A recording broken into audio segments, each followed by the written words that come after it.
जिसमें लगभग 3 लाख 3.5 लाख ऐसा माना जाता है लोगों की शहीदियां भी समय समय पर हुई। और उसके साथ साथ आर्कियोलॉजिकल सर्वे ऑफ इंडिया, आप तो जानते हैं, सारा कानूनी दृष्टि से सारा संपन्न हुआ है। और माननीय सर्वोच्च न्यायालय ने जो निर्णय दिया और उस निर्णय को लागू करने के लिए इस देश के सत्ता पर विराजमान देश के प्रधानमंत्री नरेंद्र मोदी जी ने जो साहस दिखाया, उसके लिए मैं जहां माननीय सर्वोच्च न्यायालय का धन्यवाद करता हूं, वहीं नरेंद्र मोदी जी को भी इस माननीय सदन के माध्यम से बहुत बहुत बधाई देता हूं कि उन्होंने इस निर्णय को लागू करके इस विश्व के करोड़ों लोगों की भावनाओं का मान सम्मान करते हुए 22 तारीख को जो प्राण प्रतिष्ठा का कार्यक्रम हुआ, उसकी मैं बहुत बहुत शुभकामनाएं देता हूं। और अभी हमारे बीच में जहां विराजमान नहीं है, जिन लोगों को वहां जाने का सौभाग्य प्राप्त हो गया है, हम लोग भी जब समय मिलेगा तो जाएंगे। हमारे जहां के cabinet minister PWD Vikramaditya Singh ji भी वहां जाकर के आए, क्योंकि उनके परिवार को वहां से निमंत्रण मिला था। और शायद हमारे उन्ना के जो चैतन्य शर्मा जी हैं, सुधीर शर्मा जी हैं, इन लोगों ने भी उसमें हिस्सा लिया है। इन लोगों को भी मैं बधाई देता हूं कि आप उस महत्वपूर्ण कार्यक्रम के चश्मदीद गवाह बने, जिसके लिए लोगों ने अपना जीवन निछावर किया। और उसके साथ साथ मैं इस प्रदेश के मुख्यमंत्री सुखविंदर सिंह सुक्खू जी का भी धन्यवाद करता हूं। उन्होंने भी समय समय पर बयान दिया कि भगवान राम सबके आराध्य हैं, हम भी उनको उतना मानते हैं, इसमें कोई दो राय नहीं, सब लोग मानते हैं। कई बार पॉलिटिकली हम लोग इन चीज़ों को ले जाते हैं, और मैं उनका भी धन्यवाद करता हूं। और मैं निवेदन करता हूं कि हम सब लोग उस पवित्र स्थान के ऊपर जाएं, क्योंकि ये कोई धर्म की लड़ाई नहीं है जो बना दी गई, हिंदू मुस्लिम की लड़ाई बना दी गई। ये एक अत्याचारी, आक्रमणकारी और विदेशी के द्वारा किया हुआ इस देश के महान, जिसको हम लोग भगवान मानते हैं, भगवान राम, उनके घर के ऊपर, जन्म स्थान के ऊपर किए हुए कब्जे को छुड़ाने का मामला है। कई बार लोग इस चीज में ले जाते थे कि छोड़ो अब हो गया, वो बड़े दरिया दिल होंगे, अपने घर का एक मरला भी आदमी जमीन नहीं छोड़ता है, लेकिन ऐसे लोग सलाह देते थे। और आज भी कई ऐसे बुद्धिजीवी हैं जो कई कुछ बोलते थे, लेकिन कुल मिलाकर के प्राण प्रतिष्ठा हुई है। और देश के अंदर जो माहौल था उस दिन, वो आप सब लोग जानते हैं, हमने सबके घर देखे हैं। सबके घरों के ऊपर अब पार्टी पॉलिटिक्स ऊपर उठ करके लोगों ने घरों के अंदर दीपमालाएं की, लोगों ने झंडा लहराया, भगवान राम के संकीर्तन हुए। तो ये एक बहुत अच्छा, 500 सालों के बाद एक बहुत अच्छा माहौल इस देश के अंदर आया। इसको हमें राजनीति से नहीं जोड़ना चाहिए, तो उसकी मैं बधाई देता हूं। और उसके साथ साथ जो माननीय राज्यपाल महोदय ने अभिभाषण प्रस्तुत किया है, अध्यक्ष महोदय, मैं इस अभिभाषण को पढ़ रहा था, सब बातों के ऊपर बहुत सी बातें लोगों ने की हैं, मैं सब के ऊपर नहीं जाऊंगा, चंद चीज़ों के बारे में अपना विचार प्रकट करूंगा।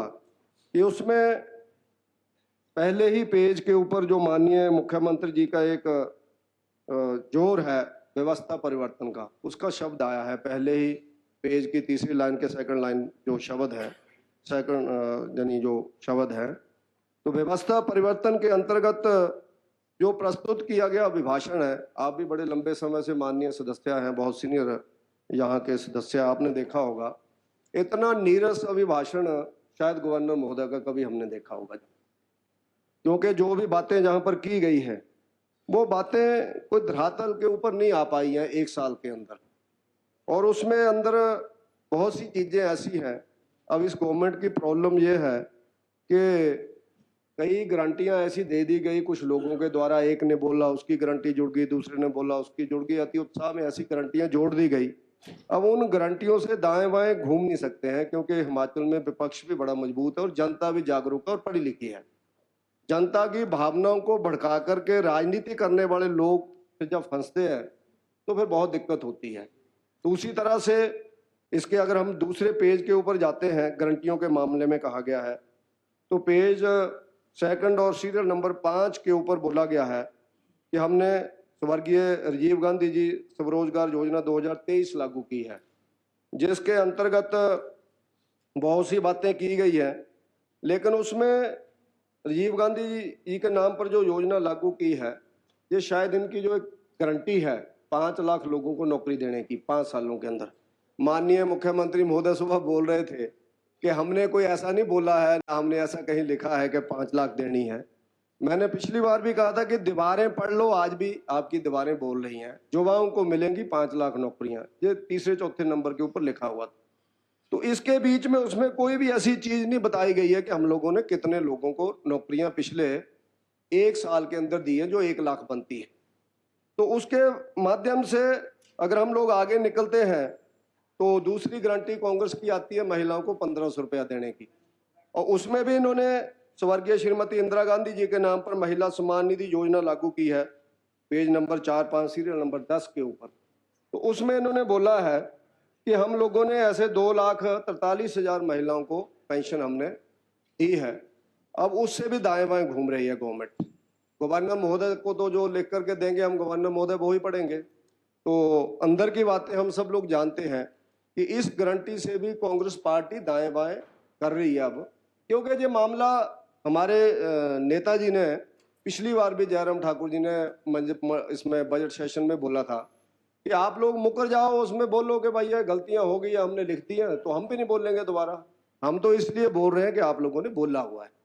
अन्यथा 25 लाख लोगों को 15,000 रुपया पेंशन महीने की देना और सबको देने के तो अगेंस्ट में, तो व्यक्तिगत रूप से अगर मानो मैं शुरू से विरोध में हूं, 1500 रुपया जो भी है, जो जरूरतमंद है उस आदमी को 1500 क्या 3,000 भी दो, 5,000 भी दो, क्योंकि हम लोग वेलफेयर स्टेट में रहते हैं। जो गरीब गुरबा है, जिसका कोई बच्चा नहीं है, जमीन नहीं है, बुजुर्ग घर में बैठे हैं, उनका नाम निकाल करके दो। लेकिन सबके लिए रेवड़ियां बांटना, मुझे लगता है जे शायद जो केजरीवाल ने बीमारी डाली है वो सबके मन में चढ़ गई है आज की डेट में। उसके कारण ये सारा मामला फंसा है। इसमें हम सब नेताओं को, खास करके हिमाचल में तो 2 ही पार्टियां हैं, जहां तीसरा आएगा भी नहीं। कईयों ने चढ़ाई चढ़ने की कोशिश की, उनके सांस फूल गए। आप वाले तो मैदान छोड़ के भाग गए। हमारे उन्ना में तो मंत्रियों ने उनके कई क्वार्टर भी ले लिए थे, 3-3 महीने पहले बांट आ गए। बाल्टियां खरीदते हुए लोगों ने बाजारों में देखे, हमें बताएं कि उनके मिनिस्टर आ गए, आप लोग तैयारी नहीं कर रहे हैं, चुनाव आ गया। मैंने कहा कोई पंजाब है जहां जीत जाएंगे, आप चिंता मत करो। बाल्टियां भी छोड़ के भाग गए, क्वार्टर वालों के किराए भी नहीं दिए, चुपके से रात को कब चले गए पता नहीं लगा। क्योंकि यहाँ कोई ऐसे जो लारा लप्पा लाने वाले या और तरह के जो लोग हैं, उनको हिमाचल पसंद नहीं करता। हिमाचल के लोगों की विशेषता है कि कांग्रेस और बीजेपी पर ही विश्वास करता है।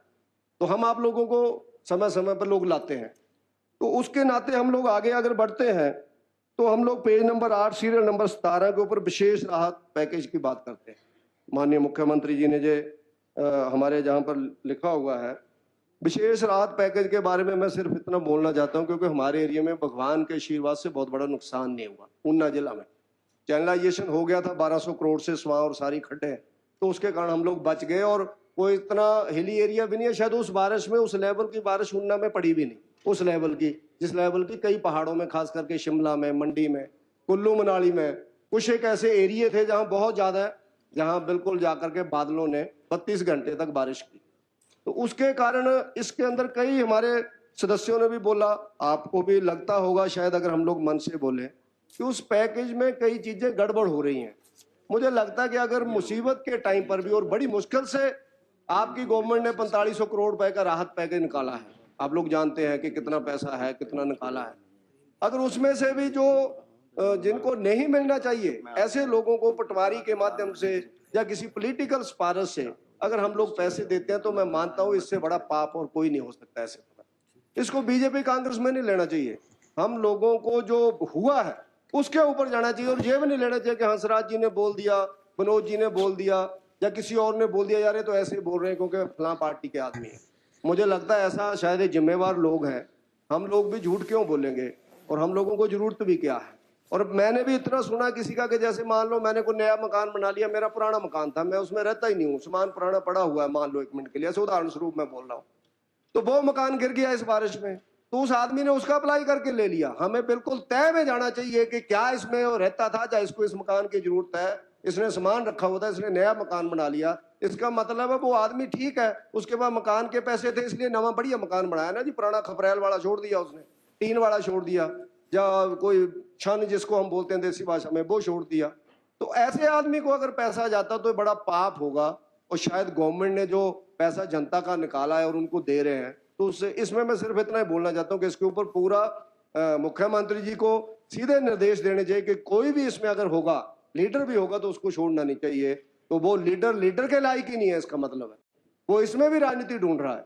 राजनीति करने के और बहुत मौके हैं हमें, तो उसके नाते मुझे लगता है कि इस पैकेज के ऊपर जो उंगली उठी है इसका जवाब गवर्नमेंट को जरूर देना चाहिए और इसको जिम्मेवार पूर्वक ढंग से इसके ऊपर हम लोगों को सोचना चाहिए। और उसके साथ साथ स्वास्थ्य सेवाओं के बारे में पेज नंबर 9 और सीरियल नंबर 20 के ऊपर बोला गया है, आदर्श संस्थान बनाने की बात जहां पर की गई है, 69 आदर्श संस्थान। लेकिन मेरा ऐसा मानना है कि स्वास्थ्य की दृष्टि से जो दिक्कत आ रही है उसमें काफी प्रॉब्लम आ रही है, पहले से रही है। बड़ा डिपार्टमेंट है, शिक्षा की तरह ये भी बड़ा डिपार्टमेंट है, बिजली विभाग, IPH PWD की तरह भी बहुत बड़ा डिपार्टमेंट है। और हर डिपार्टमेंट की वैसे तो अहमियत है, लेकिन हेल्थ डिपार्टमेंट की बहुत बड़ी अहमियत है। तो उसके नाते इसके ऊपर भी हम लोगों को सोचना चाहिए। कई जगहों के ऊपर डॉक्टरी स्ट्राइक के ऊपर आजकल जो उनका लगता है कि नॉन प्रैक्टिस अलाउंस के मामले में उन्होंने स्ट्राइक की, लोग उसमें परेशान हुए, लेकिन काफी दिन वो नारे लगाते रहे। तो इन सारी चीजों के ऊपर गवर्नमेंट को सोचना चाहिए। और हिमाचल प्रदेश के अंदर, हमारे पंजाब बॉर्डर एरिया के अंदर तो खास करके उपाध्यक्ष महोदय, हमारे बॉर्डर एरिया के अंदर एक दवाई माफिया चल रहा है स्वास्थ्य विभाग के अंदर।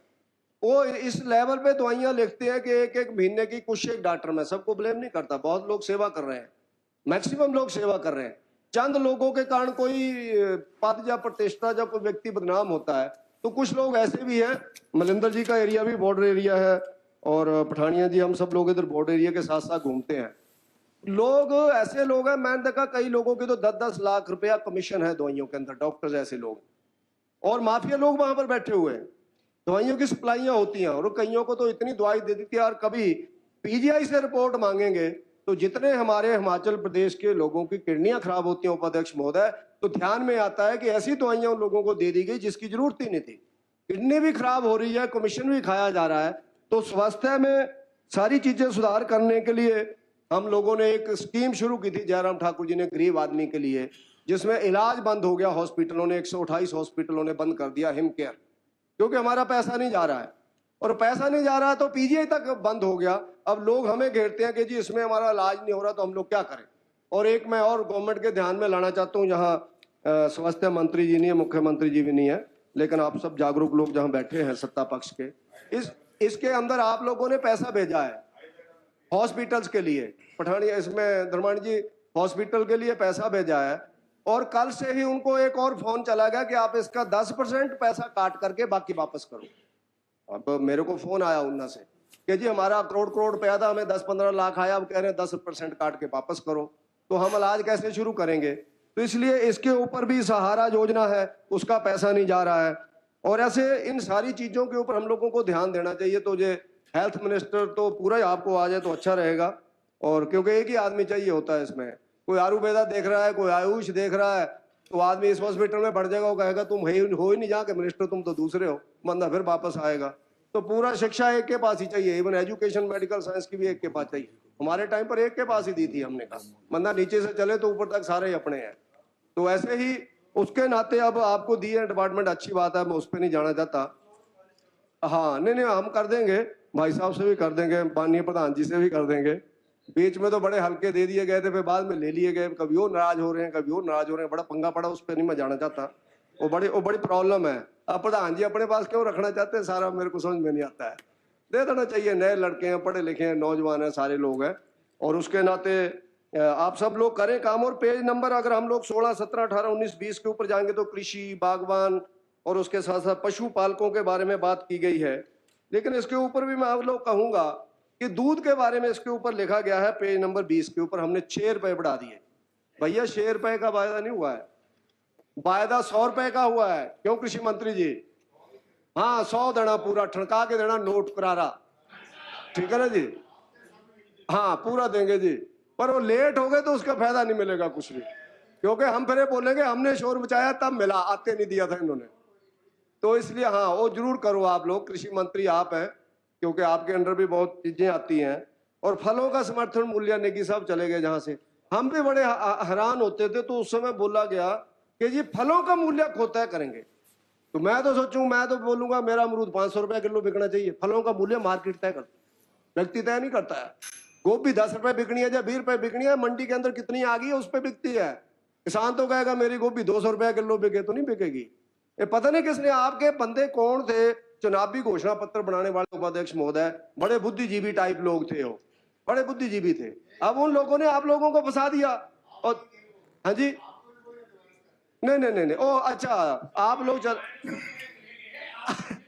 तो उसके नाते मेरा ये मानना है कि बागवानों के बारे में भी इसमें कुछ नहीं दिया गया है, हिमगंगा योजना के बारे में बताया गया है, लेकिन ये सारी चीजें जो आपने वायदा किया था वो नहीं हुआ है, मेरा ऐसा मानना है, क्योंकि घंटी बज रही है बार बार, उपाध्यक्ष महोदय जहां बैठे हैं। और इसी तरह से पेज नंबर 22 सीरियल नंबर 59 के ऊपर हम लोग आपदा का जिक्र करें तो आपदा के क्षेत्र में आप बार बार बोलते हैं कि हमें पैसा नहीं मिला, लेकिन 1765 करोड़ रुपया जो केंद्र से आया, जो आप सब लोगों को समय समय के ऊपर बताया, नड्डा जी ने भी अपनी स्पीच में बोला जब हिमाचल में आए, सेंट्रल गवर्नमेंट के माध्यम से जो आया उसका आप लोग धन्यवाद करो, बाकी जो आना है वो भी आ जाएगा। 90% काम हिमाचल में सेंटर की योजनाओं से चला हुआ है। लेकिन मैं मानता हूं जो फेडरल सिस्टम है उसमें हम ये नहीं बोलते हैं, जब नरेंद्र मोदी जी ने हिमाचल प्रदेश को विशेष राज्य का दर्जा दिया, जो कि मनमोहन सिंह जी की गवर्नमेंट ने वापस लिया था और अटल बिहारी वाजपेयी जी ने दिया हुआ था, तो उस समय आप लोग कोई नहीं बोले। औद्योगिक पैकेज हमने दिया था, मनमोहन सिंह जी ने वापस लिया, तब आप लोग नहीं बोले। लेकिन मेरा मानना है कि इस मामले में जो जेन्युइन चीज है वो हम लोगों को धन्यवाद करना चाहिए, उसमें कोई बुरी बात नहीं है। तो देश की गवर्नमेंट हम सबकी साझी है, प्रदेश की गवर्नमेंट भी हमारी साझी है। अब हमारे मान लो पेपर हो रहे हैं, बच्चों को लिखेगा हिमाचल का मुख्यमंत्री कौन है, तो बीजेपी के बच्चे का जयराम ठाकुर लिख करके आएंगे, नंबर मिल जाएंगे उससे, तो खुद ही लिखना पड़ेगा ना हमारे मुख्यमंत्री जी कौन है, क्योंकि गवर्नमेंट सबकी होती है। 70 लाख लोगों के मुख्यमंत्री आज सुखविंदर सिंह जी है, ऐसे ही 140 करोड़ लोगों के प्रधानमंत्री आज नरेंद्र मोदी जी हैं, देश की गवर्नमेंट बीजेपी की है, उसके नाते हम लोगों को उनका धन्यवाद करना चाहिए। तो इसी तरह से आप लोग, एक बहुत बड़ा डिपार्टमेंट है हिमाचल प्रदेश के अंदर, आपदा के अंदर 10,000 हम लोगों ने मकान दिए, 10,023, उसमें भी हमने गवर्नर साहब से लिखा दिया, मेरी गवर्नमेंट ने 10,023 मकान दिए, उनसे बुला दिया। अब 10,023 मकान तो भैया सेंटर से आए हैं, अच्छी बात आने चाहिए थे, हम तो कहते 5,000 और आ जाएं, हमारे लोगों के मकान बनेंगे, जिनके बनेंगे सबके हैं, वो बीजेपी के भी हैं, कांग्रेस के भी हैं। और इसी तरह से एक बहुत बड़ा डिपार्टमेंट है औद्योगिक विभाग, जो माननीय बहुत अच्छे मंत्री हैं हमारे हर्षवर्धन जी, इसमें इंडस्ट्री एरिया के बारे में कहा गया कि हम लोग नए इंडस्ट्री खोलेंगे। मैंने इसमें हर्षवर्धन जी अभी भी इसका लगाया हुआ है प्रश्न कि हिमाचल में कितने इंडस्ट्री एरिया हैं, उनके अंदर कितने प्लॉट खाली है, और आपने लिखा है कि हमने 5 नए इंडस्ट्री एरिया और बनाने हैं। हमारी प्रॉब्लम क्या है कि पुराने प्लॉट बिक नहीं रहे हैं, पुराने प्लॉटों में कोई आ नहीं रहा है, और हम सेंट्रल गवर्नमेंट को रिकॉर्ड भेज करके नए नए इंडस्ट्री एरिया बनाते हैं और वहां पर पैसा बेकार जाता है, चाहे सेंटर का पैसा है चाहे हमारा पैसा है, उसका कोई मायने नहीं है। शायद उसमें उत्तर आएगा कितने प्लॉट अभी खाली है और कितने लोग छोड़ करके चले गए, वो भी हम अलॉट कर सकते हैं क्या लोगों को। हम देश के सोर्सेज का दुरुपयोग ना करें, तो उसके नाते मुझे लगता है इंडस्ट्री डिपार्टमेंट में। और एक बहुत बड़ी दुर्घटना, बाद 2-3 मिनट और लगेंगे, एक बहुत बड़ी दुर्घटना आपकी फैक्ट्री के अंदर हुई है, बहुत ही दुर्भाग्यपूर्ण घटना वो हुई है, जिसमें मुझे लगता है 6-8 लोग जिंदा जल गए, बच्चियां जल गई, महिलाएं जल गई।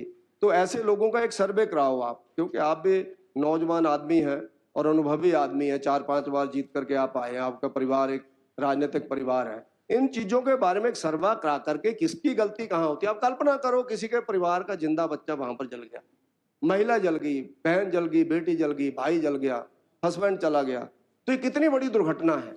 अब ऐसी दुर्घटनाएं दोबारा ना हो, इसके बारे में आप लोग एक सर्वा करा के उन फैक्ट्रियों में क्या ठीक करने की जरूरत है, मुझे लगता है ये करेंगे तो उसके माध्यम से मैं 2 विषय और लूंगा जी 2 मिनट के लिए। पुलिस प्रणाली, कार्य प्रणाली के ऊपर जहां पर बोला गया पेज नंबर 36 सीरियल नंबर 105 के ऊपर, मैंने प्लानिंग के अंदर भी विषय उठाया, माननीय मुख्यमंत्री जी, होम मिनिस्टर जिनके पास है डिपार्टमेंट है, वो जहां नहीं है। पुलिस का कहा गया कि हम इसको आधुनिक कर रहे हैं, हमारा प्रदेश बहुत शांत प्रदेश है, हमारे को उस लेवल की पॉलिटिकल राइवलरी भी नहीं है जितनी हम पड़ोस में देखते हैं, बिल्कुल बंदे को पेल देते हैं वो जो विरोधी होता है, यानी परिवारों को भी, बिजनेस को भी, सारी चीजें क्या क्या करते हैं हमने देखा। लेकिन हिमाचल के अंदर भी, अब ऊना के अंदर मैंने 2-3 घटनाएं बताई हैं कानून के मामले में, हमारे एरिया के अंदर पुलिस को बंदी बना लिया, मैंने पिछली बार भी बोला, लेकिन कैसा उसके ऊपर धारा लगी उपाध्यक्ष महोदय, दोपहर को उनकी जमानतें होगी, जिन्होंने 5 पुलिस वालों को शटर लगा करके बाहर से ताला लगा दिया। अखबार की फ्रंट न्यूज लगी कि पुलिस के लोगों को छुड़ाने के लिए एसपी गए, पुलिस लेके, ताला खोला तब उनको बाहर निकाला, लेकिन वो व्यक्ति दोपहर को जमानत करा के बाहर निकल। अभी कल ही मेरे को फोन आया ऊना से कि एक ऊना में रेडी करता, मैंने तो नाम भी पता कर लिया, मुकेश कुमार है उत्तर प्रदेश से, ऐसा उसने बताया।